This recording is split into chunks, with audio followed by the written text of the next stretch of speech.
Hello, my name's Ran. And I'm Jo. And this is the Flow Artist Podcast. Every episode we speak with inspiring movers, thinkers and teachers about how they find their flow. And much, much more. We would like to honour the elders of the wisdom traditions of yoga that originate in India. We'd also like to honour the traditional custodians of the land on which this podcast is recorded, the Wurrunderi people of the Kulin nation. Yeah. Well, I hope you're doing well out there. It looks like restrictions are gradually being eased and we're very happy about it, right? Yep. Yeah, we've got a great episode lined up for you today. It happens to be our 3-year anniversary episode. So last episode, I might have accidentally said that Divya Kohli was going to be the next one, this one, but I was wrong. So there you go. Here we are. Before we continue, I'd just like to let you know that this episode was brought to you by our sponsor, Yoga Australia, registering teachers and training courses to ensure that everyone in Australia has access to quality yoga teachers. So it is a very special episode for us. It's 3 years since we started the podcast, and it will be 5 years since my stomach was removed when this episode comes out. That's a pretty special occasion for me, pretty monumentous. Also, on the day we're recording this, it's my dad's birthday, so happy birthday, Dad. But honestly, he's never going to listen to this. Happy birthday, Gary! Yeah. So, as we've done in the past for our 1 and 2 year anniversary episode, we're going to have a bunch of guests asking us the questions. So, we get to answer the questions, right? Yeah! Pretty exciting. All right, are we ready to go? I'm ready. All right. Well, first, I'm going to play a question from Jivana Heyman. Hi, Ron and Jo. Thank you so much for reaching out to me, and happy anniversary. I'm so happy to celebrate these 3 years with you and all the incredible work you've done to educate us and inform us about what's happening in yoga.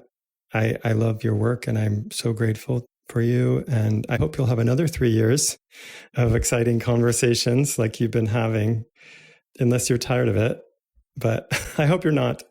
Anyway, I'm so grateful that you asked me to ask a question of you. So I'll ask you a question that's been on my mind, and maybe you can give me some insight. Actually, this is something I'm writing about a lot as I'm preparing for my new book, and I'm really looking for some help. So the question is, the world is going through a very difficult time right now with COVID and so many other factors. It feels like, actually yoga in particular, seems like it's really going through a transformational moment in the West in terms of the way it's being presented and taught, because yoga studios are closing and a lot of yoga teachers are out of work. But my question is, do you think that there's a way we can rebuild yoga, the yoga community, I should say, moving forward with an emphasis on more ethical practices and a focus on social justice, equity, and accessibility? Does that make sense? So I guess my question is really hoping you can use your psychic powers and help me understand how we can use this transformational moment to do a better job for all of us, to really lift up the yoga community and build something that's based on the ethics of yoga, which really form the foundation of the yoga teachings, in my opinion. Anyway, I really look forward to hearing your answer to that question. I'm looking forward to learning from you. Thanks again. Thanks for having me, and I hope to talk to you soon. Okay, bye. All right. Well, it's a big question from Jivana, and I have thoughts. And unfortunately for listeners elsewhere, I've only researched this in Victoria, and even more so in our local area of Darebin. It's this kind of unique time for yoga teachers and yoga studios because in some ways it's a terrible time for business, but there's never been more grants and more funding available, or maybe I've never noticed it and now I'm really looking into it and putting together some resources to help people apply for grants if you haven't done that before. And I feel like if there's been a project that's about working with a marginalised community or taking yoga beyond the studio setting and actually out into the community where people who might not be comfortable in a studio or might not have the financial means to be able to access these practices, like now's the time to make that happen. Like there's community grants available, there's business resilience grants available. So I feel like there's something in your heart that you haven't been able to act on because you've been too busy or because it's not the kind of project that would make money. This is the time to like take advantages of these grants and to like begin that project. And hopefully we can work in a way that's going to be sustainable for the teacher and accessible for the community. Nice. So I do feel like that might be limited to our experience here. It might be a bit more difficult over in the States, for example. But yeah, I personally don't have any real answers, though I do know that we recently did Jivana's accessible yoga training, and that was a pretty amazing experience, I thought. And it was just wonderful seeing people from all over the world of different backgrounds and abilities, and it was really wonderful. It was a wonderful thing to see.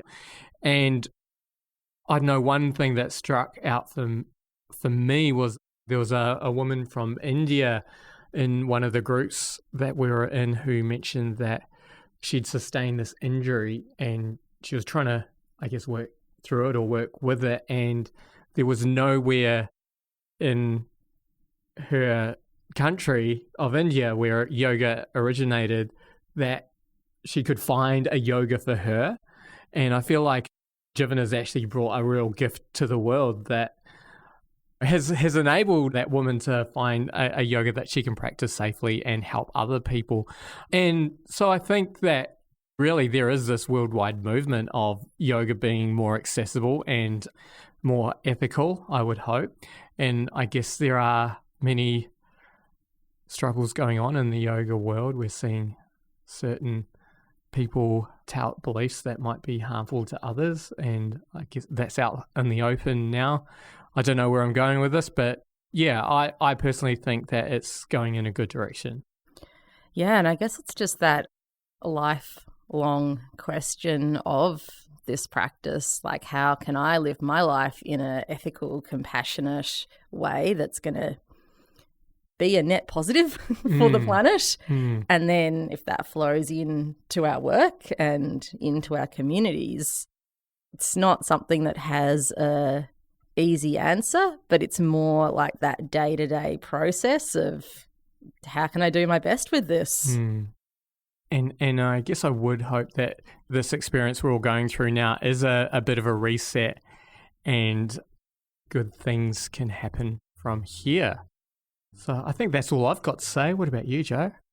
Yep, that is also all I have to say. Can I lead into another question which was sent to us in written form by Donna Noble? And Donna's question was, how can we as yoga teachers be good allies, especially in the context of Black Lives Matter? Well, that's a good question. I mean, I guess what we've always tried to do is to put voices of people from all different backgrounds at the front. We've tried to feature guests that are people of colour, diverse backgrounds other than that as well. Yeah, so I guess that would be my answer, to put voices of people from marginalised communities up front.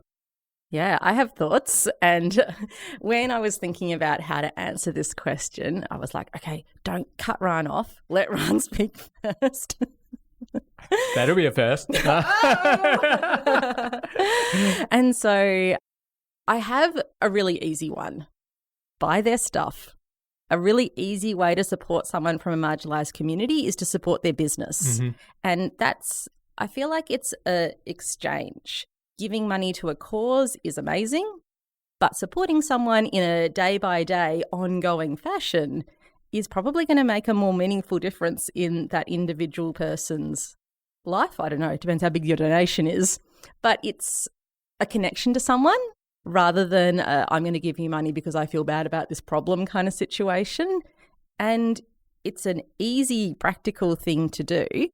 So what I've been trying to do is anytime I need to buy something new, like say a mask, I'll just Google Aboriginal owned and see if I can buy that from an Aboriginal owned person, an Aboriginal person or company. And it is a little bit of a murky one because sometimes there are Aboriginal artists selling their own stuff. There are social enterprise organisations who are working with local communities. And then there are other businesses that maybe look from the outside like they are working with individuals and communities, but they aren't. So I just do a little bit of looking on websites. You can usually see which companies have a real connection to communities or are from that community and which ones might just be using that art, maybe with or without permission.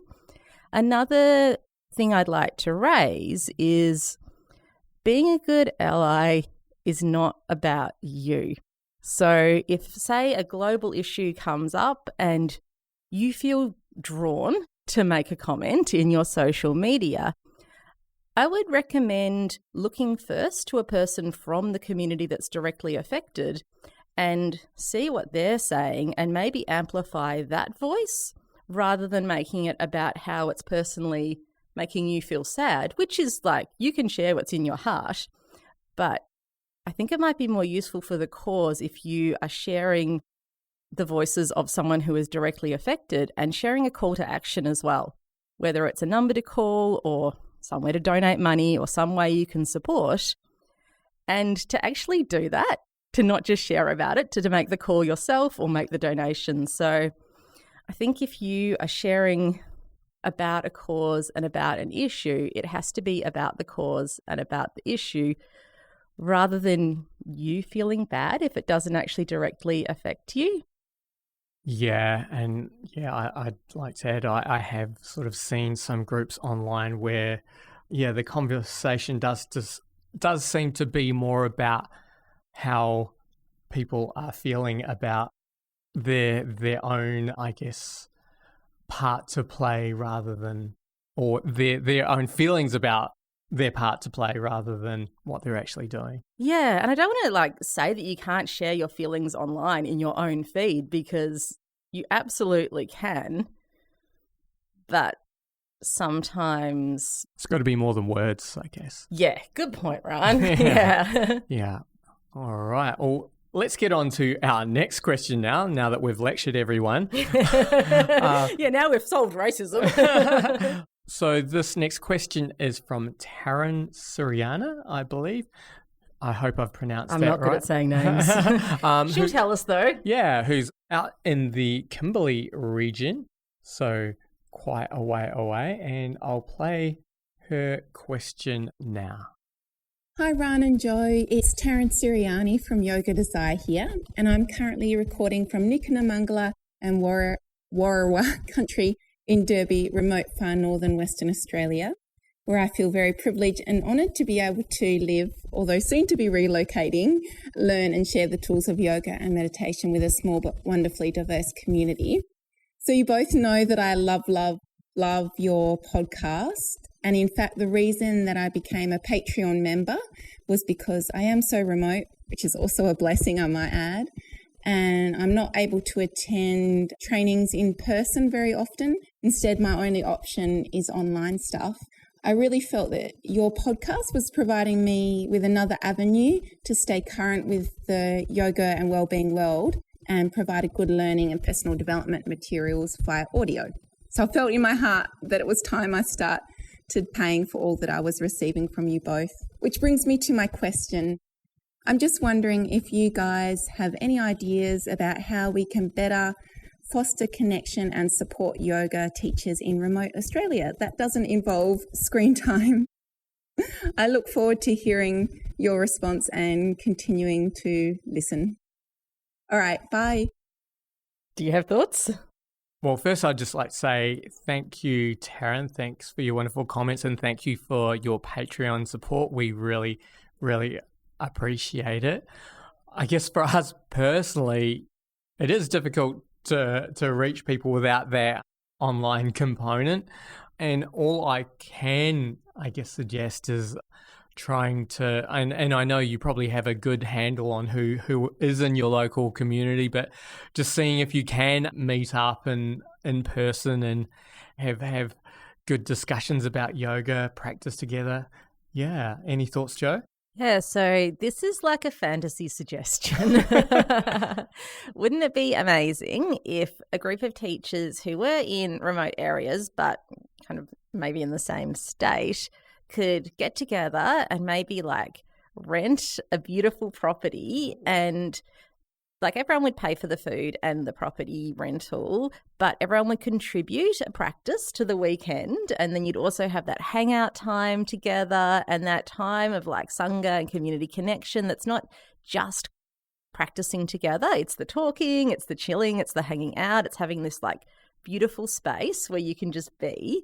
This relies on someone being an organizer, which is not a fun job, but would totally be worth it. And I just thought that would be amazing. It's actually something that we get the pleasure of doing here in Victoria with a beautiful group of teachers. It's kind of a retreat weekend.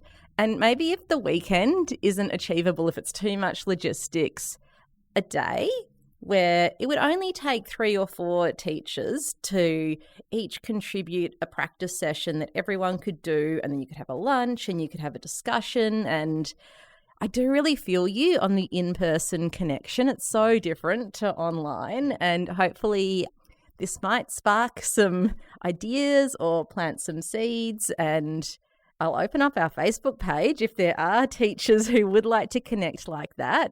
Maybe you could share there and maybe you could connect with each other that way, and we could get something like this happening. I don't know when it's going to be a possibility, but if you want to invite me out on a regional tour and run, and not just me. Yeah, sounds great. I'd like to go and chill. Sounds great, right? Yeah, absolutely. So yeah, that's my fantasy suggestion. Yeah, nice. All right. Well, next we have a question from Amy Wheeler. So I'll just go ahead and play that. Hi, Ron and Joe. It's Amy Wheeler from Optimal State. And you had asked me to send in a question. First of all, I want to know, what is your cat's name? And what's your cat's favorite playtime activity? Question number 2. What made you want to start this podcast? Question number 3. What's the hardest thing about putting out this podcast? And question number 4, what's your favorite thing about doing this podcast? All right, should I start with the important stuff? Mm-hmm. So there's a bit of a story behind Nagano, our cat's name. Me and Ran got pretty obsessed with Suzuka, which is the Japanese Ninja Warrior game show, and watched it quite a lot. And we had a favourite ninja warrior, Makoto Nagano, and he was a ship's captain, and he like trained working out on his ship, and I enjoyed watching that. And he was just a really beautiful person. Like, it was really inspiring. And the way that the Japanese Ninja Warrior game was different to the Australian and American one, they're not competing against each other. It's like everyone is competing against this crazy course. And so when he finally climbed the final obstacle and conquered the course, it was like he did it for everyone, and he just carried everyone's dreams with him, and he looked out over the view and just kind of said, it's like such a beautiful view from up here. And me and Ran might have got emotional. Yeah. And we looked to each other and we were like, do you think we should call our cat Nagano? I think we'd maybe, like, Nagano is a rescue kitty. So he might have still been too little to go to a home. He might have just been, being taken care of with the other rescue kitties before they were ready to go out. Yep. And so what's his favourite game? Oh, he likes dangly things on sticks. So he's got a lizard. Very cat-like in that regard. Yeah, no, he's got like a little lizard. That's his favourite. He likes to chew on that. He's also got his own yoga block that he really likes to chew on, which is like very tooth-marked. Also harassing me during Zoom meetings. Oh, yeah. Oh, Zoom makes him go crazy. Oh, boy. I've had to put him out of the room during a couple of meetings because he'll jump up onto the table, which first he's not allowed to do. Yeah, no cats on the table. And then he'll start trying to attack me out of nowhere. It's pretty crazy, but only when we're having meetings on Zoom. And like, he won't even be in the room when the meeting starts. He'll come in from outside to make trouble. And I guess last Nagano story, my sister just knitted him this beautiful little cat blanket. It's a red blanket and there's a little sort of monogrammed N on it. And it's really nice. And I put it in his favorite spot, hoping that he'd sort of use it. And he's just taken to it. Oh, he loves it. He works that cat blanket. He does. He sleeps on it all kinds of ways. Mm-hmm. All right. So I believe there were non-cat related questions. So what inspired us to start the podcast? Well, I guess I was always wanting to do a podcast at one point in time, and I was never really sure what to base it on. But then I did my yoga teacher training and noticed, I guess you noticed that I just... Yeah, I noticed while I was trying to read. I tend to pepper Jo with questions because she was obviously a much more experienced yoga teacher than I. And just pepper her with questions when she wanted to do something else, non-work related. And then after I finished my yoga teacher training, I suddenly realized I had a bit more time. So I tend to just try and fill up my time for some reason. So we decided to start the podcast and yeah, been going ever since. Here we are. So Ryan, what's the hardest thing about doing the podcast? Well, probably what was the hardest thing was actually editing, but we've kind of outsourced that. We have a little bit of Patreon money coming in every month, and that now goes towards editing the podcast. We have a lovely editor named Shay, and she does a great job, I believe. So, and shout out to Cora Geroux for sharing her beautiful producer with us. Absolutely. So, yeah, so it got a lot easier, but there still is a bit of work involved, and we'll actually get to that a little bit later in a question we have from Cora. Yeah, I think the hardest part is actually finding the time to do this and to do the work that we need to do for our yoga business and our new project, and to, have things like days off and all of that. Is now a good time to talk about our new project? Yeah, let's get into it. Yeah. So it's a project called Thrive Northside. It was, I guess, partially financed with a grant from Darebin Council, and basically it's a website. We've got social media, and the idea is to help support local businesses. So we're putting up articles, tips and guides that can help people with various things from social media to sustainability. And we've also got stories of local businesses in the area. We featured ourselves as one, and another business named One Less Bottle, and they're a really great sort of sustainability-based business. And yeah, we launched it last week, and we're really happy about it because a lot of work went into it. So yeah, have you got anything to add? Yeah. We're also working in collaboration with Kelly Stubbs, who designed our studio website and is just a creative powerhouse and makes everything look really beautiful. And I just wanted to share as well, like when we've been in lockdown and feeling kind of isolated, doing this project has connected me to our local community in this whole new way. Like I'm learning about all these cool things that people are doing, and there's a lot of good vibes. Kind of like people are really supporting each other and really getting excited about each other's projects. And some of them aren't commercial. Some of them are creative. Another business that I'm really excited about sharing, which is coming out probably the same week this podcast, it's called Mycelium Made.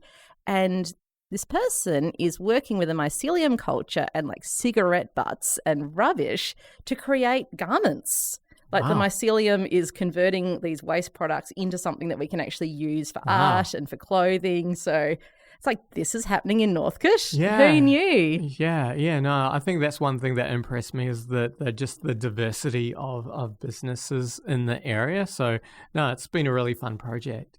Yeah, it's been great. And that was also where I mentioned the grant stuff, because grant writing was actually the reason why I didn't pursue a career in fine arts, because it just ground me down. So I've spoken with community development and business strategist Donna Gross, just like answering questions that people might have about writing grants, and also sharing some free resources that businesses can access if they're struggling, because there is actually a lot of support out there, but it can be a bit of looking. And if you are feeling under a lot of pressure, it's like one more obstacle to climb, whereas hopefully if that information's a bit more at people's fingertips, they can just dive right in and like access the help that they need.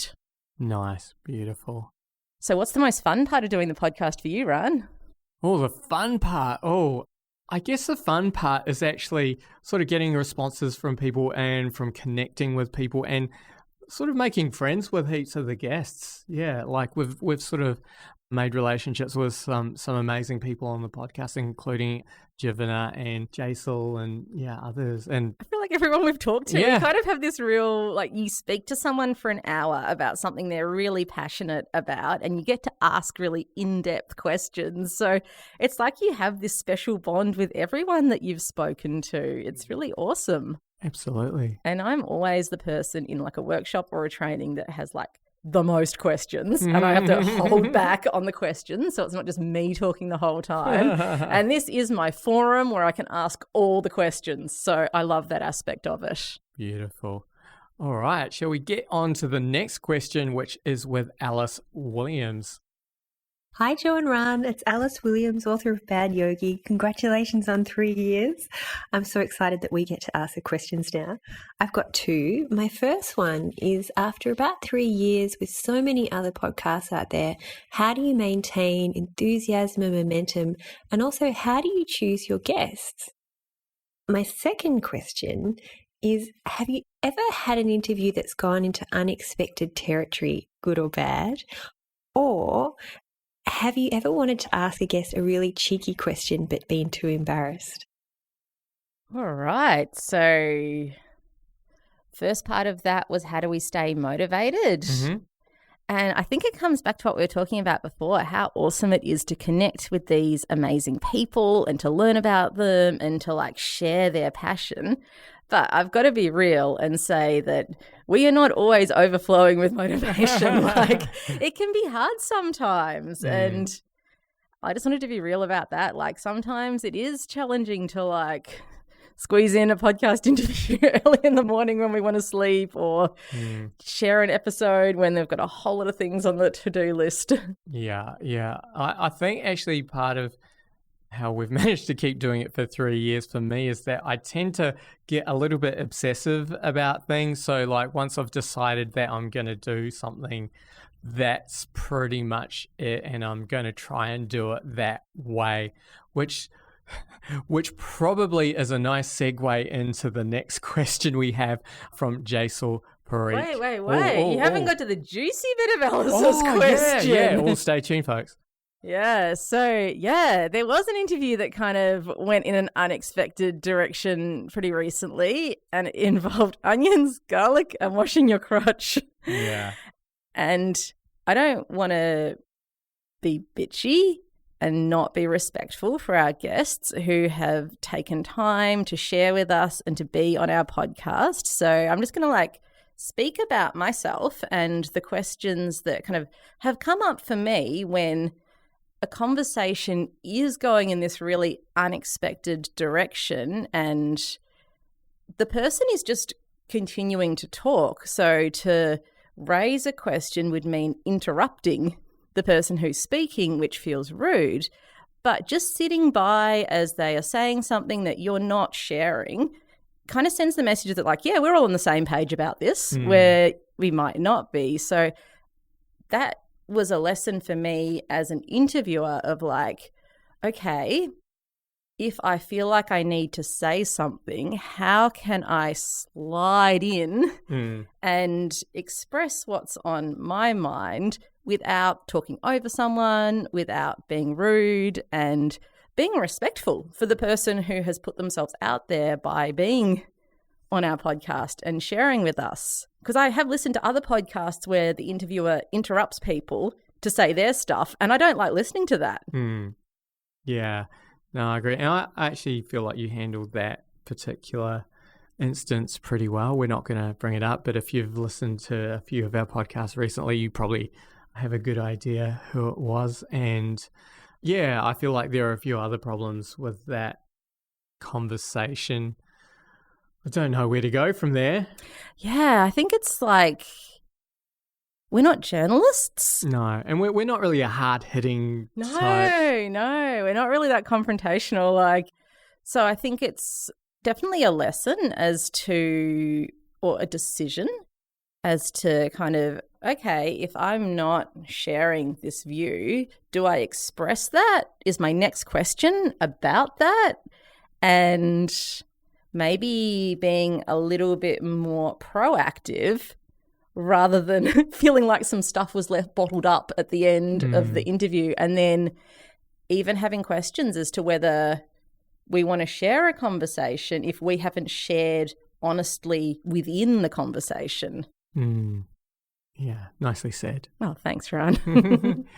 And there was another part to the question, I believe. Oh, was there any cheeky questions that we held back on? I don't think so. I feel like I tend to, or sometimes they just slip out before I can shut my mouth. or sometimes I'll think of a cheeky question or just a question in general, but you'll find the conversation sort of moved on a bit, and it's usually a bit late because I'm fairly slow. So there you go. All right. So speaking of getting on to the next question, we'll play this question from Jesal Parikh from the Yoga is Dead podcast and many other awesome initiatives. Hi, Joe. Hi, Ran. Congratulations on the 3rd anniversary of your podcast. What a huge achievement. Before I started my podcast, the Yoga is Dead podcast, with my co-host, Jesal Patel, I was a yoga teacher and I primarily taught private students, and I rarely had to interact with my colleagues. But when I started the podcast, I now found myself in a business partnership, and I've learned a lot. I've learned that business partnerships can at times be really easy, at times really challenging, and I've learned that they take a lot of work to make sure that the partnership is continuing to work for both people involved. You two obviously co-host the podcast in addition to being business partners for your studio, Garden of Yoga, and your life partners. So my question to you is, what are your tips on maintaining a good relationship in your work? So specifically for the podcast, but also for your business. And we also got a very similar question from Nicole B, so I shall play that now. Hi, Joe and Ran. It's Nicole from Go Slow Yoga. Congratulations on 3 years of the Flow Artist podcast. Such an amazing achievement, and I love listening to every episode. My question for you both, given our latest lockdown and living and working from home experience here in Melbourne, is how do you both negotiate and manage your living and working and creating from home together all the time? What works and what are the challenges? Thanks very much and congratulations. Oh, thank you for those lovely messages, Jesal and Nicole. So should I start? Sure. I feel like with the Garden of Yoga business stuff, we just naturally have quite clearly defined roles because we have different skills.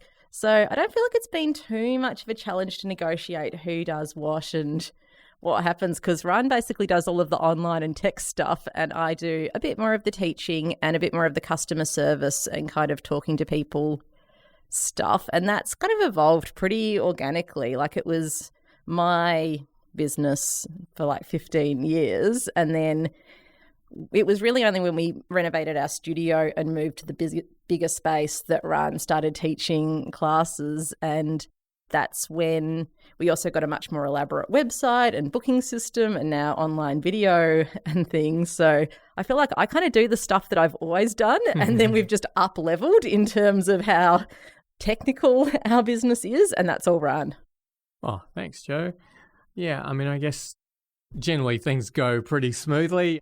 We're pretty relaxed with each other, but I guess often I have to sort of step back and realize that I don't always know what I'm doing and be a little bit more relaxed about things, which I'm trying to do, which might be a weird thing for a yoga teacher to say. But no, I think generally generally we do pretty well when we come to a consensus pretty easily, wouldn't you say?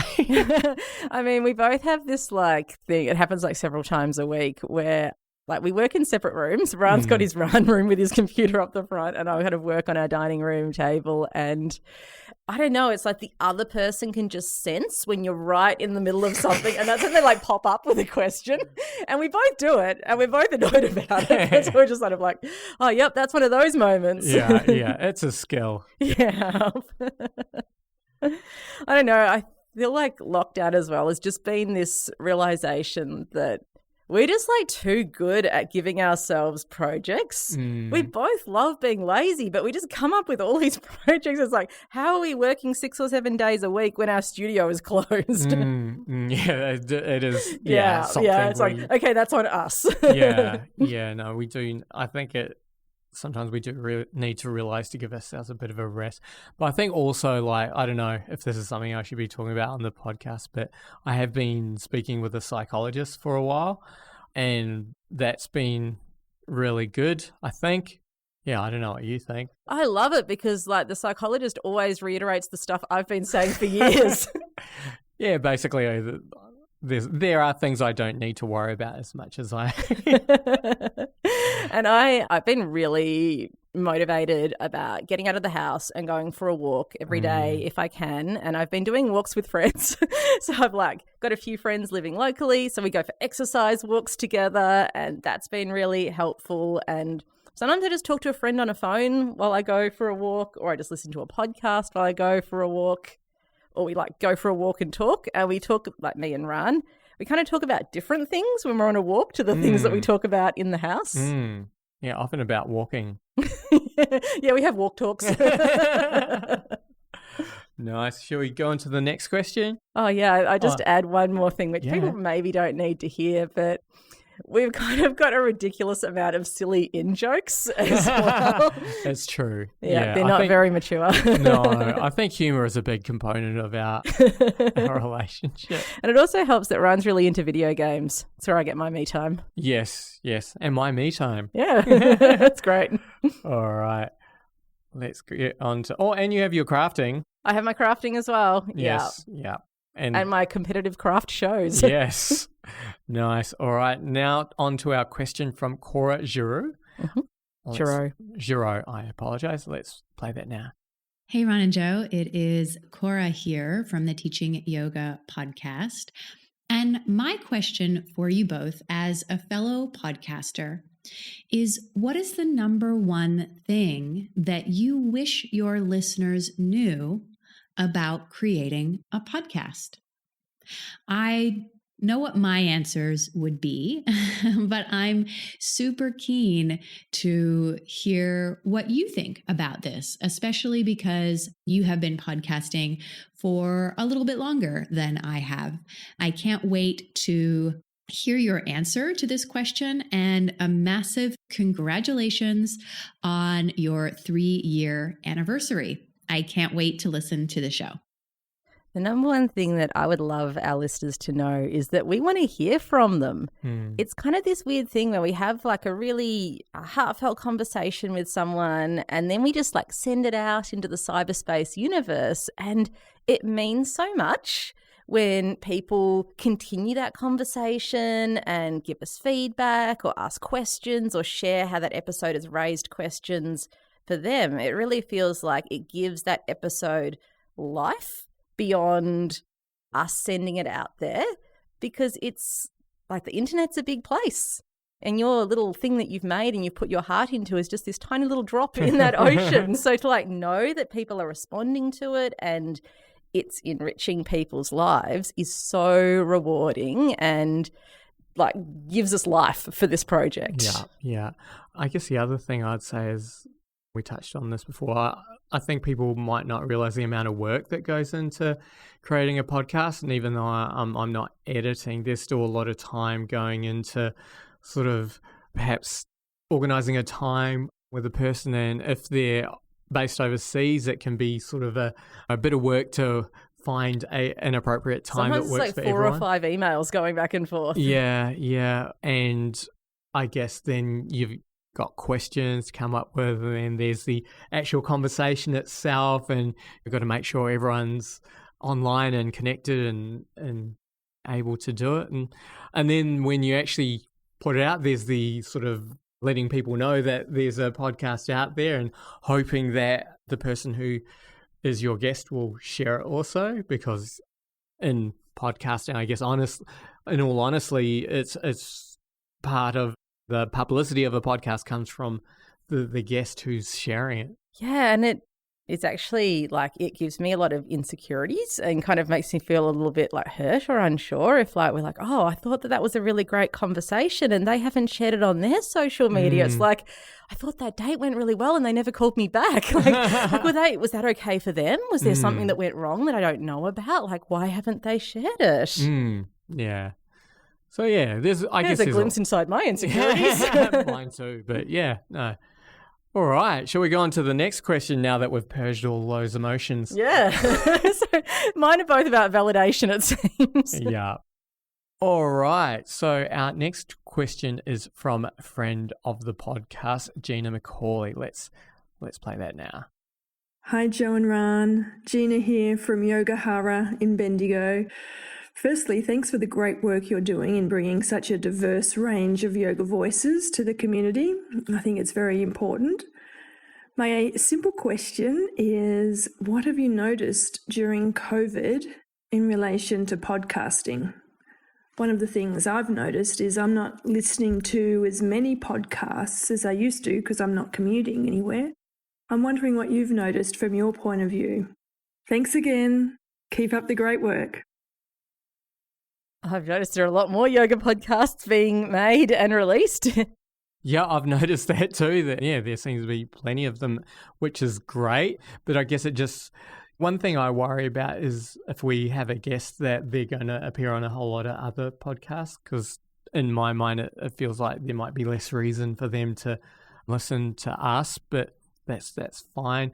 I guess also I myself don't listen to podcasts as much as I used to.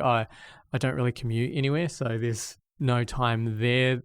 Though I try and have a workout and I'll listen to something then. But yeah, I imagine people are listening to less podcasts, or their listening patterns might be a little bit different. But yeah, it could be different for everyone else.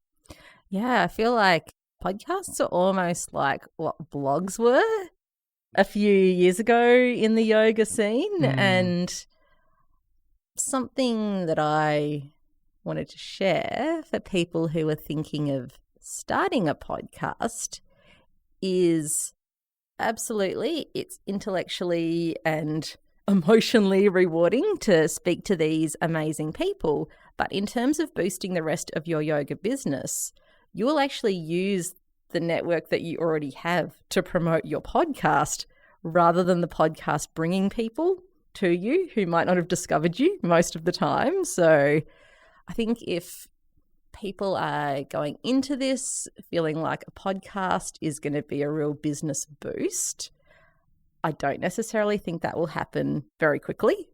I think that if you are going into it because it's something that you're really excited about and you want a project and you want to like grow as a teacher, then those benefits happen right away. But yeah, I'm not sure if people just have more time and they've always wanted to make a podcast, or other aspects of their business might have just not been happening because studios are closed. So they're looking to a podcast to try and bring more people to their classes. Not sure where I'm going with this, but yeah, I actually think at the moment more people are making podcasts and less people are listening to podcasts. Yeah, that's the impression I get. All right, so we have one more question, and that is from Gabrielle Boswell, who is, I believe, the Vice President of Yoga Australia. So let's hear from Gabrielle. Hi, Ran and Joe. It's Gabrielle Boswell from Buddhi Mind Yoga, yoga teacher and yoga therapist. So I'm really curious to know about your early influences that drew you towards yoga. Perhaps that's a particular person, a teacher, a circumstance. And also in terms of that, were you drawn to practice yoga or were you drawn to teach yoga? I'm wondering which came first. I can start because I was lucky enough to have a really creative and very unique teacher who actually taught me Japanese and Chinese ink brush painting, sumi painting, Richard Liddickett at Mangala. And he was an artist and a yoga teacher, and I wasn't as into yoga when I was a kid. I did art instead, and so I did his classes, I think, for about 10 years or maybe even more. And as he taught us calligraphy, he also kind of taught us meditation, and he brought in the physical practices sometimes in really subtle ways. And I think that planted some seeds when I was at art school and being a tortured artist and struggling a bit and feeling like maybe the joy was being taken out of the creative process. Now there's a lot of pressure on it. That's when I went back to yoga classes, and I think the creative seeds that Richard planted and about how yoga is not just something that you do for an hour on your mat, it's actually a practice that you can draw from in all of these other activities that you do, is probably something that's really stayed with me as an example of an amazing, powerful teacher. Nice. I guess for me, I mean, my initial experience of yoga was way back, like around the year 2000. It was this Ashtanga class in a local community centre just around the corner from where I lived. And I remember my first class, it was sort of a packed room and it was pretty hard. And I think I even collapsed in a heap towards the end of the class, but I sort of remember feeling really good afterwards. So I kept on going back, and then that teacher stopped teaching around the corner from my house. His name is Bill. I've tried looking him up. I have no idea where he is or what he's doing now.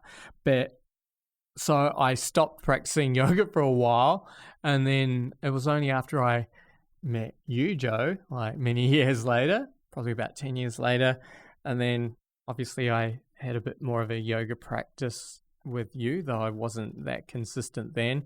But then it was really after I had my whole stomach cancer episode, and sort of yoga and meditation pretty much helped get me through that whole thing. I've told this story many times before, but yeah, so I guess having Joe as an amazing teacher for me sort of really helped there, and that was sort of what made me decide I wanted to teach yoga as well. So from there I did a yoga teacher training, and yeah, but I guess it was the practice that I really love. So yeah.